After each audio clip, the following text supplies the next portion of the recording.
As fragile peace talks continue over Ukraine's future, Russia's Oreshnik missile has sent a shockwave through Western generals and NATO planners, forcing them to rethink their assumptions about long-range strike warfare. Russia's foreign intelligence chief has claimed that Oreshnik has left Western militaries staggered, suggesting they currently have no reliable defensive answer to this new weapon.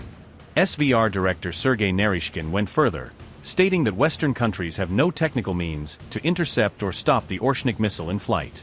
His comments followed a January strike on an aviation plant in Lviv, located uncomfortably close to Poland's border and therefore to NATO territory. That Ukrainian facility reportedly serviced F-16 and MiG-29 fighter jets used by frontline Ukrainian Air Force units in the war.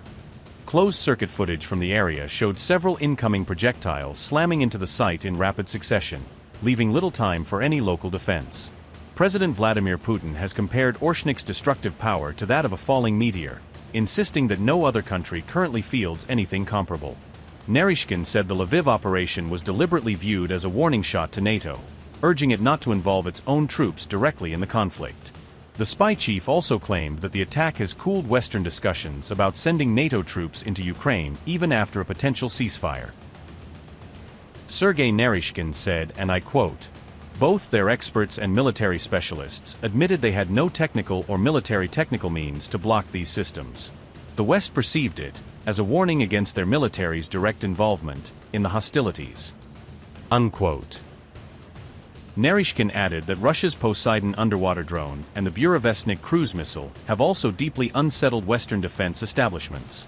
Moscow claims that both of these systems are powered by onboard nuclear reactors, giving them effectively unlimited range and global reach. Military analysts say Oreshnik uses multiple independently targetable re-entry vehicles at hypersonic speeds, making interception far more complex for existing defenses. Russian officials say the missile's first real combat use came in November 2024, when it was reportedly used in a strike on the city of Dnipro. Moscow has since confirmed that Oreshnik has entered mass production and that batteries have been deployed into neighboring Belarus.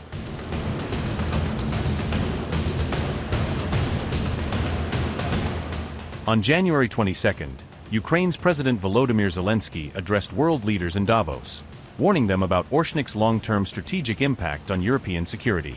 At Davos, he cautioned that Oreshnik units in Belarus effectively place major EU capitals directly in Russia's crosshairs. Zelensky urged European leaders not to ignore a missile system that can reach their cities at hypersonic speeds, drastically cutting warning times. The Ukrainian president described the Lviv strike as a message aimed as much at Brussels and NATO headquarters as at Kiev itself.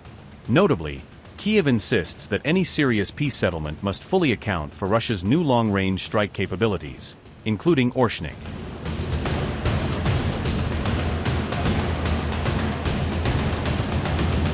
Meanwhile, French President Emmanuel Macron has argued that Europe needs its own Oreshnik-class systems if it wants to remain strategically relevant. Macron acknowledged that Russia's new missile can shift the balance of power very quickly if Europe fails to respond. Remember, EU leaders have already been calling for accelerated defense integration and new missile shield projects, calls that will only intensify after Oreshnik's debut.